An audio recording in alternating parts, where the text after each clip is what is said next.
Existem filmes que nascem de grandes estúdios, com milhões de dólares, estrelas famosas e campanhas gigantes de marketing.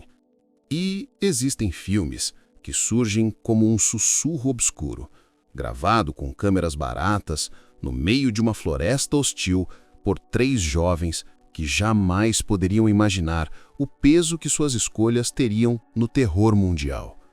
A Bruxa de Blair, lançado em 1999, não foi apenas um filme, foi um fenômeno cultural, um evento, uma experiência psicológica construída em cima de manipulação, medo real e bastidores que até hoje levantam dúvidas. E por trás da produção desse filme, que custou menos que um carro usado, existem histórias perturbadoras, brigas internas, segredos de bastidores e truques absurdos que transformaram um projeto experimental em um dos filmes mais lucrativos de todos os tempos. Hoje, você vai conhecer os bastidores sombrios, as histórias nunca reveladas, as manipulações psicológicas e o caos real que transformaram A Bruxa de Blair em um clássico do terror. A ideia para o filme surgiu em 1993, quando os diretores Daniel Myrick e Eduardo Sanches discutiam como os documentários sobre o paranormal eram assustadores, mesmo quando eram falsos. Eles perceberam algo simples, mas poderoso. O medo mais profundo nasce da dúvida entre o real e o inventado. Inspirados por lendas locais, contos de bruxaria e histórias antigas sobre florestas amaldiçoadas, eles criaram a lenda da Bruxa de Blair, do zero. Nada existia antes. A bruxa, a história, os símbolos, as crianças desaparecidas, tudo foi inventado exclusivamente para o filme. Mas o mais assustador é que os diretores não queriam atores interpretando personagens. Eles queriam pessoas reais, apavoradas de verdade. Os testes para a escolha do elenco foram tão estranhos quanto o filme. Os diretores pediam para os candidatos improvisar situações extremas, como: você está no interrogatório. Você é inocente, mas ninguém acredita em você. Muitos desistiram no mesmo dia. Os que ficaram eram atores desconhecidos, sem experiência em Hollywood, mas com uma característica crucial: a capacidade de se descontrolar diante do medo. Heather Donahue, Joshua Leonard e Michael C. Williams foram selecionados justamente por parecerem vulneráveis. E os diretores tinham um plano sombrio para eles. Eles não atuariam, eles sobreviveriam. A maior loucura do filme é que o elenco não recebeu um roteiro tradicional. Eles só sabiam os nomes de seus personagens, os objetivos gerais do dia e que estariam completamente sozinhos na floresta de Maryland. Sim, sozinhos. A equipe não acompanhava os atores. Os diretores deixavam bilhetes escondidos em caixas de madeira pela floresta com instruções individuais, como: Heather, você está cada vez mais paranoica. Josh, você começa a duvidar de Heather. Mike, você está perdendo a paciência. Isso criava brigas reais, discussões reais, tensão real, e o clima começou a fugir do controle. Os atores dormiam mal, comiam pouco, caminhavam o dia inteiro, carregavam câmera, tripé e equipamento, enfrentavam frio, chuva e terreno difícil. A produção diminuía a comida de propósito para aumentar a irritação. Heather chegou a caminhar mais de 20 quilômetros por dia. Josh cortou o pé em galhos secos.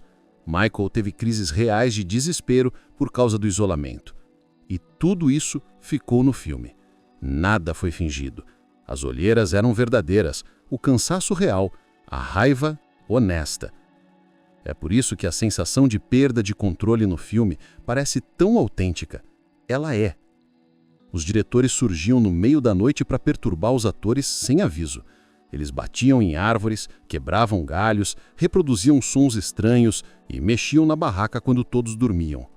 Os atores acordavam em pânico, gritando, e as câmeras registravam tudo. Nada disso estava no roteiro. Além disso, pegadas misteriosas ao redor da barraca, colocadas pela produção sem que os atores soubessem. Os símbolos de galhos pendurados nas árvores dispostos durante a madrugada, em silêncio absoluto. Os gritos distantes durante a noite, gravações escondidas entre as árvores. Foi um filme baseado em terror psicológico real. A cena mais icônica, Heather segurando a câmera, chorando, com o rosto iluminado, foi totalmente improvisada. Ela gravou aquilo sozinha, no meio da floresta, acreditando que realmente poderia morrer no dia seguinte. Outro momento perturbador, a cena da barraca sendo atacada durante a madrugada. Na verdade, eram os diretores sacudindo tudo com força enquanto os atores acreditavam que era algo da floresta. E o final do filme? Heather e Mike nunca souberam como seria. Foram guiados até uma cabana real, abandonada, e receberam a instrução: entrem, continuem filmando, não parem. O medo deles era verdadeiro. O orçamento original foi de apenas $35 mil. Hoje isso é o preço de um carro popular ou de 2 minutos de um blockbuster da Marvel. Os atores receberam apenas $1.000 por semana durante as filmagens e um pequeno percentual sobre o lucro, após renegociações, porque inicialmente eles ganharam quase nada. Mas aí veio o milagre. O filme arrecadou $248 milhões no mundo todo. É como transformar moedas em ouro puro. É, até hoje, um dos filmes mais lucrativos de todos os tempos. Na época do lançamento, o público simplesmente não sabia se o filme era verdadeiro. O marketing foi genial e cruel. Os atores foram listados como desaparecidos em sites, anúncios de jornal diziam que eles nunca tinham sido encontrados. Familiares reais receberam ligações de pessoas perguntando se eles estavam vivos. As redes sociais ainda não existiam, e isso ajudou na ilusão.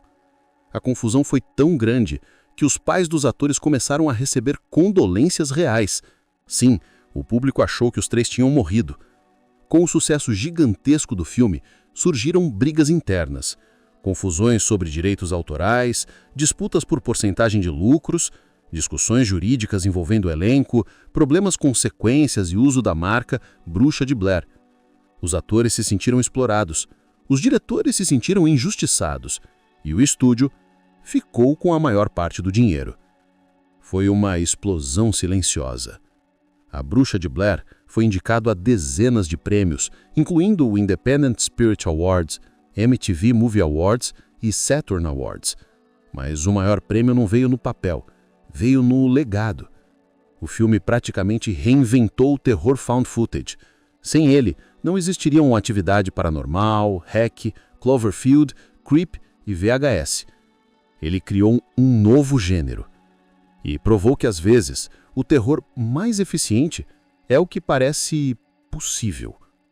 Depois de A Bruxa de Blair, o cinema de terror nunca mais foi o mesmo. O público passou a temer o que não vê, o que não entende, o que parece real demais. As câmeras tremidas, a estética documental, o som imperfeito, tudo isso virou linguagem. E até hoje, mais de 25 anos depois, o filme é lembrado como a produção que redefiniu o terror para uma geração inteira. A Bruxa de Blair nasceu como um experimento entre amigos. Mas por trás disso havia manipulação psicológica, exaustão real, dor real, improviso arriscado, tensão no limite e um jogo emocional que hoje seria impossível de repetir. O filme custou pouco, mas o preço emocional pago pelos atores foi enorme. E talvez seja exatamente por isso, por esse limite entre ficção e caos real, que A Bruxa de Blair se tornou não apenas um filme, mas uma marca eterna do terror.